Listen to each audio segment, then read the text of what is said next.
Buenos días, mis queridos hermanos y amigos.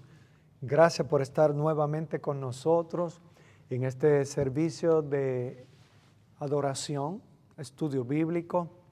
Y antes de comenzar, yo quisiera celebrar unos cumpleaños que durante este mes de noviembre se dieron. Yo no había visto tantos cumpleaños en un mes como en este, el mes de noviembre.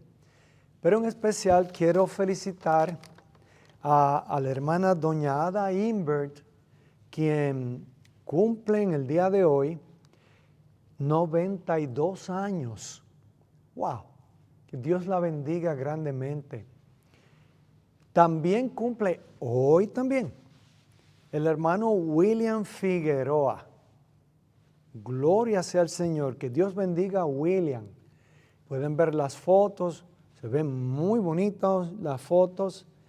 Y el resto de los hermanos de las cuales tengo fotos que cumplieron años, tengo a René Castro, Rafael Abreu, la hermana Hilda Seda, el hermano Eduardo Ortiz, la hermana Noelia Martínez, la hermana doña Cuca Montalvo, quien cumple esta semana, y aquellos que no tenía yo fotos son José Santos, la joven María Elisa Muñiz, la hija de la hermana Ivonne, la hermanita Mónica Soler, quien la vimos nacer aquí, ya tiene 17 años, que es la nieta de la hermana Ivonne. Y me falta mencionar por último al hermano y yerno mío, Dan Powell, esposo de mi hija Annette. Así que felicitaciones a todos en este día maravilloso. Y quisiera orar por los cumpleañeros primero, antes de orar por los enfermos. Oremos. Amantísimo Dios y Padre Celestial, te damos las gracias por los cumpleañeros de este mes. Te pedimos, Señor, que tu gracia, tu poder, tu misericordia se derrame sobre cada uno de ellos. Bendícelos, Señor, delante de tu presencia y guárdalos del mal. Permite que este día sea un día muy especial de celebración, de gozo, de paz y de experiencia personal contigo. En el nombre de Jesús, te ruego que los bendigas a cada uno. En el nombre santo de Jesús nuestro Salvador. Amén. Amén. Muy bien. También tengo una petición muy especial por varias personas que han estado delicadas de salud. La hermana Aurea Rivera ha estado en el hospital y ha estado muy delicada. Por tanto, necesita de la intervención de que nosotros la presentemos delante del Señor. Y Rafael Muñiz, que es el esposo de Alexandra, quien también, él tiene una situación que es delicada y que es necesario la intervención de parte de Dios. Así que tengamos un momentito de oración por ellos también. Padre, en el nombre de Jesús, seguimos delante de tu presencia para rogarte de que bendigas también a la hermana Aurea Rivera. Permite que se levante de su lecho de enferma y que pueda estar nuevamente con la familia. Cuídala, bendícela y dale salud. Lo mismo pedimos por el hermano Rafael Muñiz, allá en el estado de Carolina del Norte, por él, por su familia, por sus hijos, Señor, su esposa. Te rogamos que tú intervengas en la salud de él, para la gloria tuya y para bendición a ellos. En el dulce nombre de Jesús te lo suplicamos y esperamos en ti. Amén. Amén. Muchas gracias. Pues bien, vamos a continuar el estudio de la palabra del Señor Y en este momento yo quisiera tocar este tema al católico con amor. Ha habido de parte de algunos pues ciertas reacciones. Me escribe un señor de nombre César, no voy a decir todo su nombre por si acaso, ¿verdad? Y él me está básicamente debatiendo. Y yo quisiera pues dejarle saber a él que yo me encanta el diálogo y máxime cuando la autoridad que tenemos son las escrituras, la palabra del Señor. Puede comunicarse con nosotros para hablar sobre el asunto, dialogar, discutir, sería bueno y además que es edificante a la vida de todos. Por eso yo le invito, ante la invitación que me ha hecho, pues como no sé dónde vive, pero puede pasar por la iglesia en cualquier momento y podemos dialogar sobre el tema, si es que vive en Puerto Rico. Pero estas son las cosas que yo quiero aclararle a las personas. Nuestro ministerio es un ministerio apologético.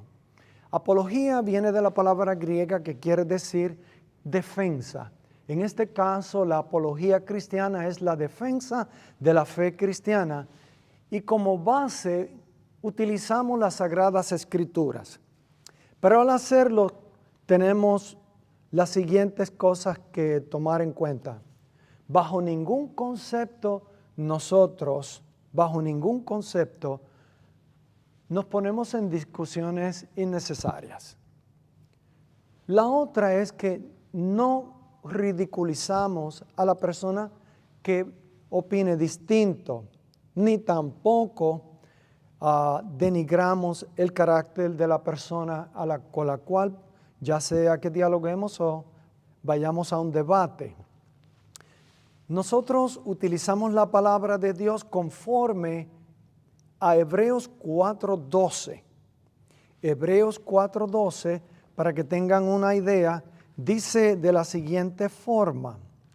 Hebreos 4:12 dice, porque la palabra de Dios es viva y eficaz y más cortante que toda espada de dos filos y penetra hasta partir el alma y el espíritu, las coyunturas y los tuétanos y discierne los pensamientos y las intenciones del corazón. Bajo este concepto, nosotros invitamos a cualquier persona que opine distinto y vamos al diálogo con mucho respeto.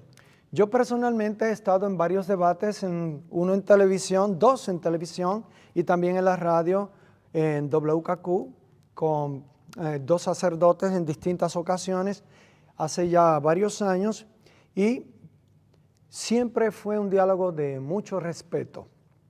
Podemos diferir sin tener que dividirnos, ¿verdad? Así que en todo tiempo lo que buscamos es exaltar el nombre de nuestro Señor y Salvador Jesucristo. Por tanto, para hacer eso dependemos enteramente de la presencia y la dirección del Espíritu Santo, la cual es muy real en la vida del creyente. Y bajo esa autoridad es que nosotros actuamos.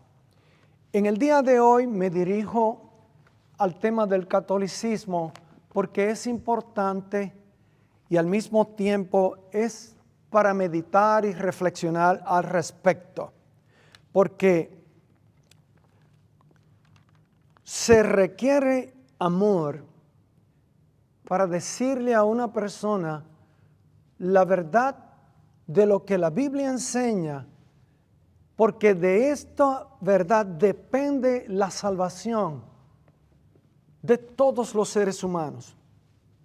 Es importante saber realmente cómo somos salvos.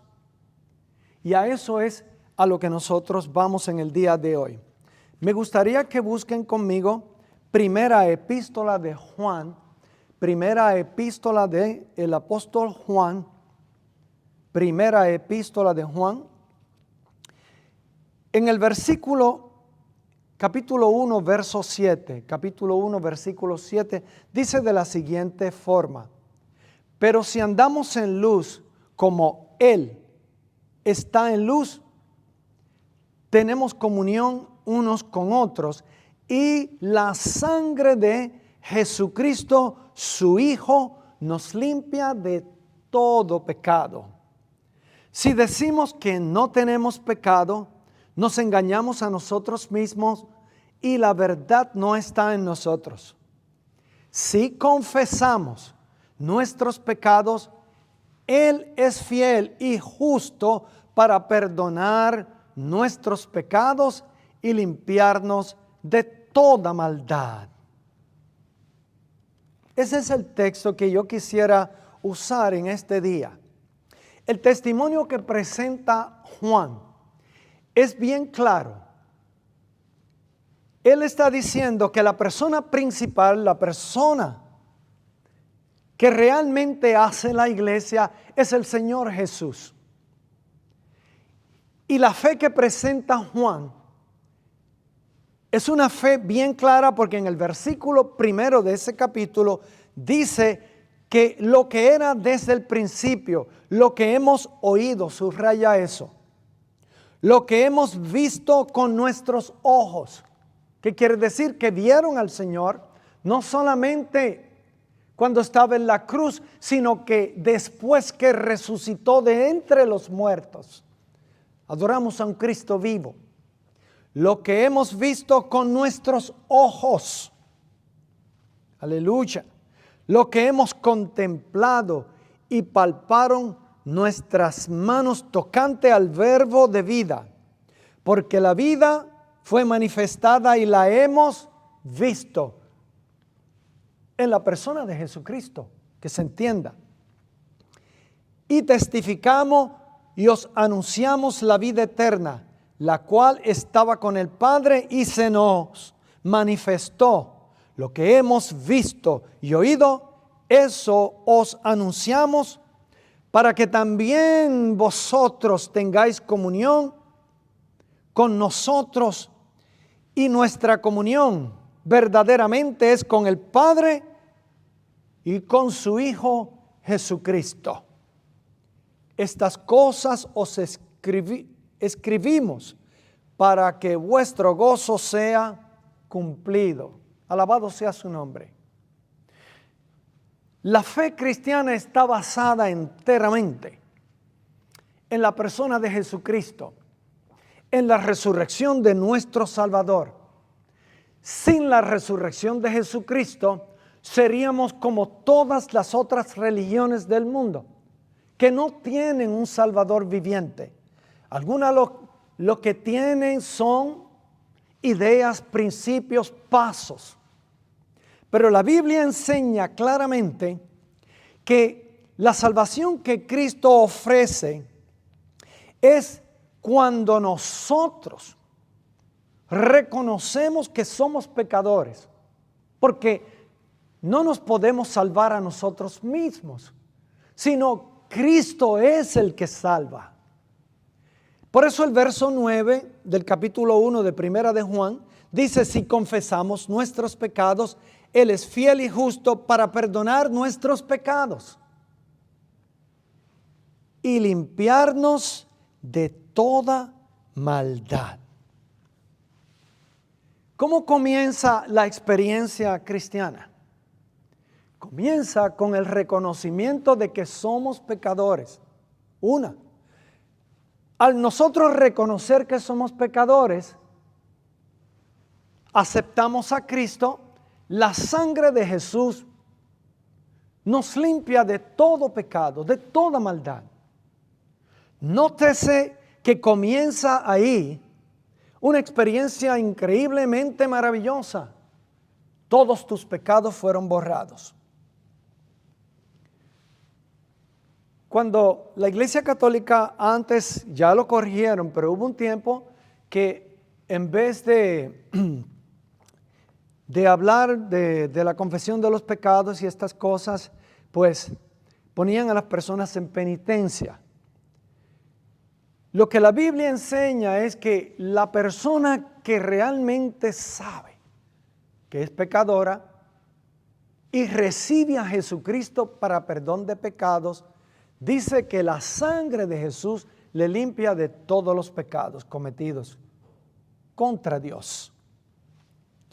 Entonces, si Dios a nosotros nos perdona y Dios a nosotros nos recibe, y la Biblia también nos enseña que el Espíritu Santo viene a morar al corazón de la persona que recibe a Jesús como Salvador personal, entonces tenemos que entender que somos hijos de Dios, que somos salvos por la gracia y la misericordia del Señor. Por ejemplo, en el capítulo 2 de Primera de Juan, hay otro elemento que presenta aquí. Dice así: hijitos míos, estas cosas os escribo para que no pequéis. Y si alguno hubiere pecado, abogado tenemos para con el Padre a Jesucristo el justo. Subraya el versículo que sigue. Y Él, ¿quién? Jesús. Él es la propiciación por nuestros pecados. Y no solamente los nuestros, sino también por los de todo el mundo. Quiere decir que cuando nosotros confesamos nuestros pecados, tenemos un defensor. Dice que Jesús es nuestro abogado para con el Padre y que Él es la propiciación. En otras versiones, pues, se usa la palabra expiación de nuestros pecados, se cancela el pecado, se borra el pecado, se elimina el pecado, se sepulta el pecado. Pero fíjate bien que el énfasis está en Él, el que murió en la cruz del Calvario, Jesucristo. Ese es un tema sumamente importante. Ahora, si este es el mensaje que está en la Biblia, no se puede cambiar, porque Dios es inmutable. Dios, el Dios de la Biblia, no cambia de opinión y ya Él dio toda la revelación necesaria para que nosotros sepamos cómo alcanzar salvación, vida eterna, en el nombre de Jesús. No se requiere de otro intermediario o intermediaria, la cual entonces ustedes cada vez que miren en la Biblia pueden notar que solo Cristo es el único nombre que nos fue dado a nosotros en quien podemos ser salvos. Todo esto es bíblico. ¿Por qué digo esto? Porque a diferencia de la Iglesia Católica, y esto lo digo con mucho amor, porque quiero que entiendan que la verdad es importante en cuanto a asuntos religiosos, porque de eso depende nuestra salvación. Y es bueno saber realmente si soy salvo o no. Y si haces lo que se dice aquí, entonces has recibido salvación. Por ejemplo, entre la diferencia, la Iglesia Católica en sus comienzos, como dije anteriormente en otros mensajes, era simplemente llevando el mensaje apostólico de estos hombres de Dios que llevaban la salvación y anunciaban que Cristo es suficiente para salvación y vida eterna, y que la salvación es a través de la fe en Jesucristo. Bien importante. La base de autoridad que más tarde la Iglesia Católica fue asumiendo fue basado pues en la autoridad fuera de la Biblia, decretos papales, enseñanzas que consideraban infalibles. Por eso cuando ustedes estudian el catolicismo, vaya a una biblioteca, el catolicismo, y toma años leer todas esas escrituras y pensamientos de papas del pasado y escritores, y cuando viene a darse cuenta del Evangelio, usted se ha quedado que no lo entiende. Pero si va directamente a la Biblia, sabe bien que la autoridad de la Biblia va por encima de cualquier decreto papal, no solamente en la Iglesia Católica, sino en cualquier otro grupo, porque hay algunos grupos carismáticos que también tienen inspiraciones, entre comillas, inspiraciones, donde ellos le añaden a la Biblia, llamándole rema, que eso es otro disparate, pero eso es un tema aparte. La Biblia es la base de la autoridad. Cualquier otro decreto que vaya en contra de este, pues es fácil detectar. Es como tener un billete bueno y uno falso. Como yo sé cuál es el falso, por la textura, por el peso, por el color, todo esto. Cuando uno está con lo que es verdadero, inmediatamente sabe que lo falso es distinto, se parece, pero no necesariamente es. Afirman tener autoridad, que la iglesia es la última autoridad. En Vaticano I se utilizó Mateo, siempre estoy, ¿verdad?, con la cabeza llena de versículos, capítulo 16 de Mateo. De aquí sacan algunas de las ideas para decir que Pedro era el primer papa. Pero la Biblia no tiene tal posición. La Biblia no habla del papado. Y lo vamos a ver.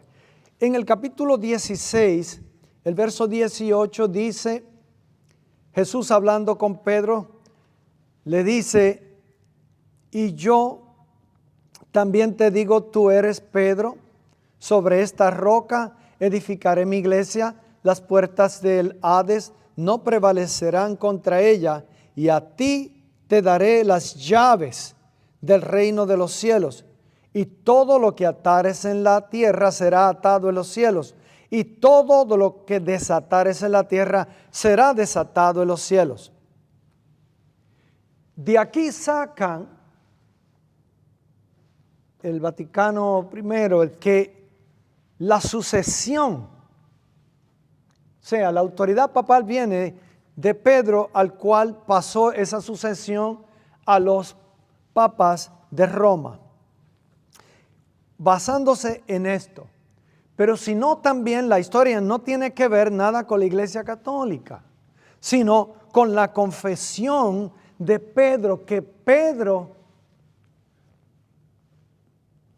dice cuando Jesús pregunta en el verso 15, dice, ¿y vosotros quién decís que soy yo? Respondió Simón Pedro en el verso 16 del mismo capítulo. Simón Pedro dijo, tú eres el Cristo, el Hijo del Dios viviente. En otras palabras, bajo esta confesión de Pedro, la cual Jesús dice que se lo reveló, ¿quién? Se lo revelaron en el cielo. Bienaventurado eres, Simón, hijo de Jonás, porque no te lo reveló carne ni sangre, sino ¿quién? Mi Padre. Jesús dice que el Padre Celestial le reveló a Pedro que Jesús es el Cristo, el Mesías, el Salvador del mundo. Y bajo esa confesión de fe está basada la autoridad de la iglesia. porque las llaves aquí tienen que ver con autoridad. ¿Se entiende? Por tanto, si esta premisa que algunos interpretan que es la base para la sucesión apostólica, para basar el papado, pues un buen exégesis bíblico, cuando hablo de exégesis, usted utiliza los mejores instrumentos para encontrar cuál es la verdad, qué quiere decir el texto. Si aplican estos elementos, un buen exégesis, que eso es una clase aparte que podemos tocar en otra oportunidad, cómo hacer un buen exégesis a cualquier texto, entonces se llega a entender que lo que está diciendo aquí es que la iglesia está basada en que usted acepte y crea que Jesucristo es el Salvador del mundo. No es Pedro, no es María, por muy virtuosa que ella era. No es ningún apóstol, y mucho menos ningún papa, sino Jesucristo.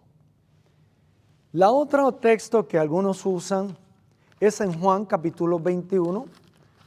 Juan capítulo 21 dice, de aquí sacaron autoridad algunos para el asunto papal, dice en el verso 15, Juan 21, cuando hubieron comido, Jesús dijo a Simón Pedro, Simón, hijo de Jonás, ¿me amas más que estos? Le respondió, sí, Señor, tú sabes que te amo. Él le dijo, apacienta mis corderos. Subraya eso, apacienta mis corderos. Y volvió a decirle la segunda vez, Simón, hijo de Jonás, ¿me amas? Pedro le respondió, sí, Señor, tú sabes que te amo. Le dijo, pastorea mis ovejas. La tercera vez, Simón, hijo de Jonás, ¿me amas? Dice que Pedro se entristeció de que le dijese la tercera vez, ¿me amas? Y le respondió, Señor, tú lo sabes todo, tú sabes que te amo. Jesús le dijo, apacienta mis ovejas. Yo no veo que porque diga, apacienta mis corderos, pastorea mis ovejas, y la tercera vez que dice, apacienta mis ovejas, esté diciendo que le está entregando una autoridad papal. Porque un buen exégesis enseña que Pedro, Jesús fue a verlo porque lo había negado 3 veces. Y cada pregunta en el original griego, Jesús le dice, Simón, hijo de Jonás, agape mí, o sea, me amas con todas tus fuerzas, con todo tu corazón, como exige Dios. Pedro contestó, Señor, tú sabes que te aprecio, de acuerdo al texto griego. Muy bien. Y así volvió a preguntarle, Simón, hijo de Jonás, agape me amas? Y le dijo, fileo se.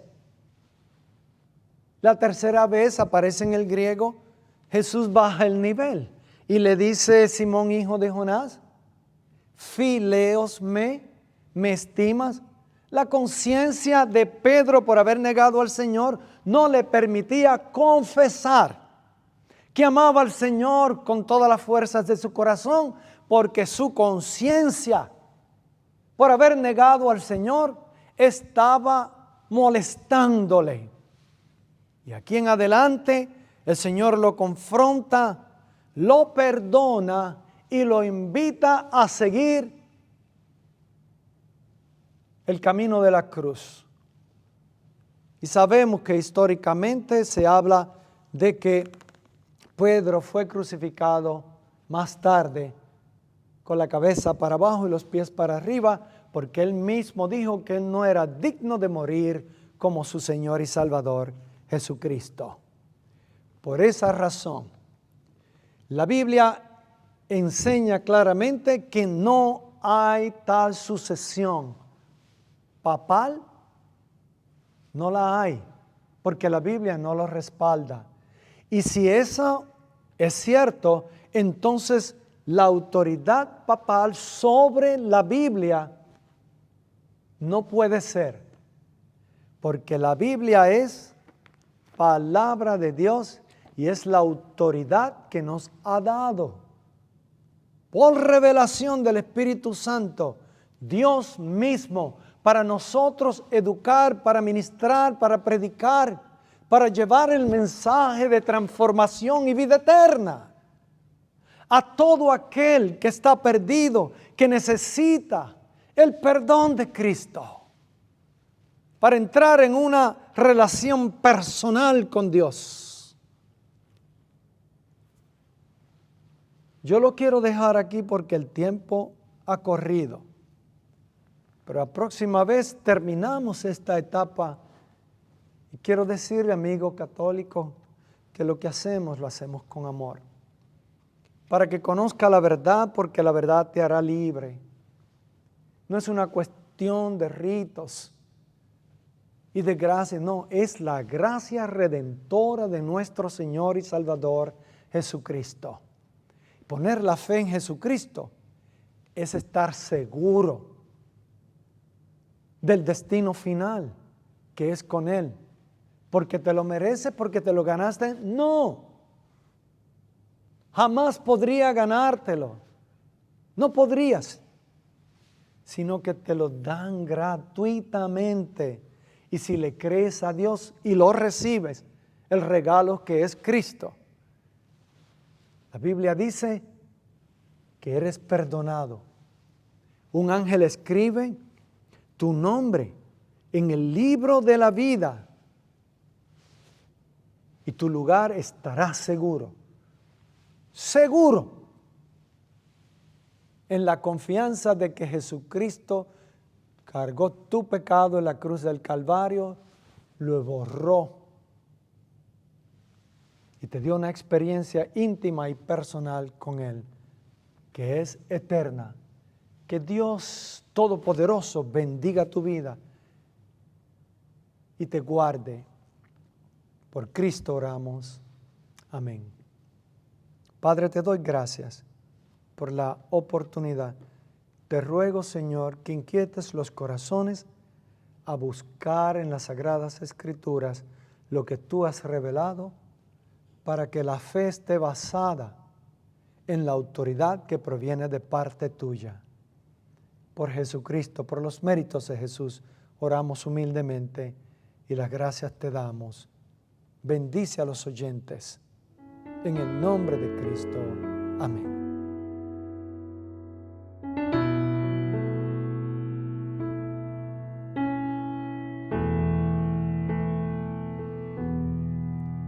Solamente una palabra, solamente una oración. Cuando llegue a tu presencia, oh Señor, no importa en qué lugar de la mesa me hagas sentar, o el color de mi corona, si la llego a ganar. Solamente una palabra, si es que aún me queda voz, y si logro articularla en tu presencia. No te quiero hacer preguntas, solo una petición. Y si puede ser a solas, mucho mejor. Solo déjame mirarte cara a cara y perderme como un niño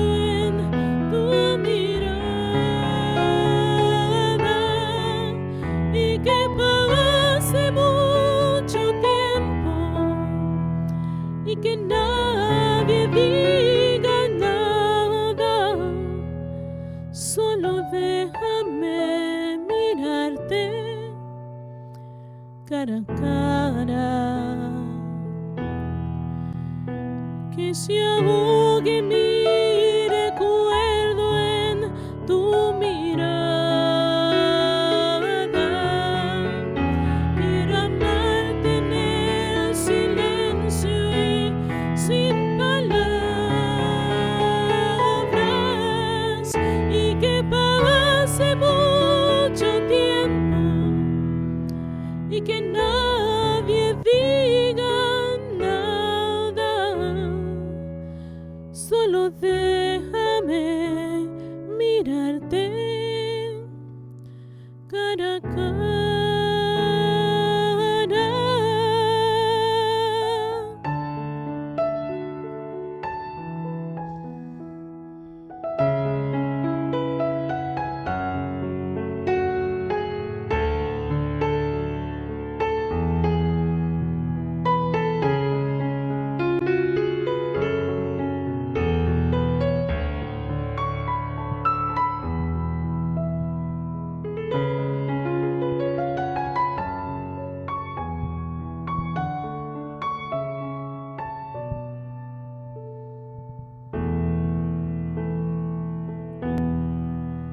Solamente una palabra, solamente una oración.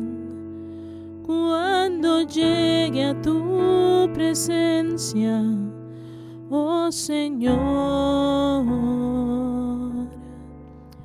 no importa en qué lugar de la mesa me hagas sentar,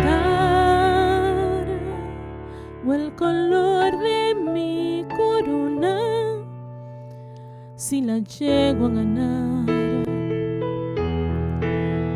Solo déjame mirarte cara a cara, aunque caiga derretido en tu mirada, derrotado y desde el suelo, tembloroso y sin aliento, aún te seguiré mirando, mi maestro. Cuando caiga ante tus plantas de rodillas, déjame llorar pegado a tus heridas, y que pase mucho tiempo y que nadie me lo impida, que he esperado este momento toda mi vida.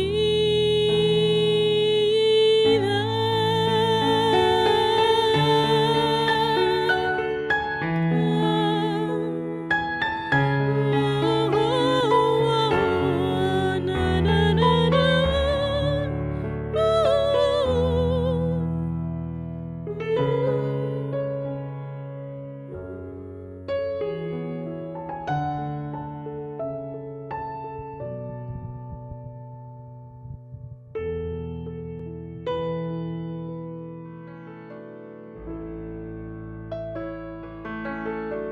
Señor mi Dios, al contemplar los cielos, el firmamento y las estrellas mil, al oír tu voz en los potentes truenos y ver brillar el sol en su cenit, mi corazón entona la canción. Cuán grande es Él, cuán grande es Él. Mi corazón entona la canción.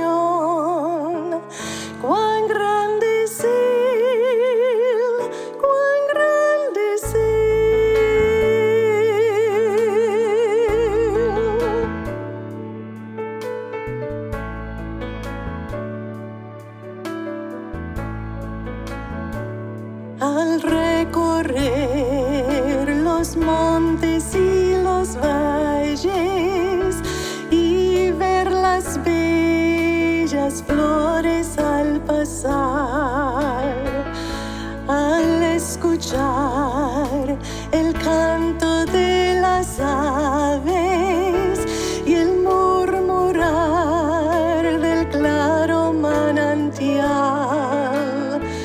Mi corazón en toda la canción, cuán grande es Él, cuán grande es Él. Mi corazón en toda la canción, cuán grande es Él, cuán grande es Él.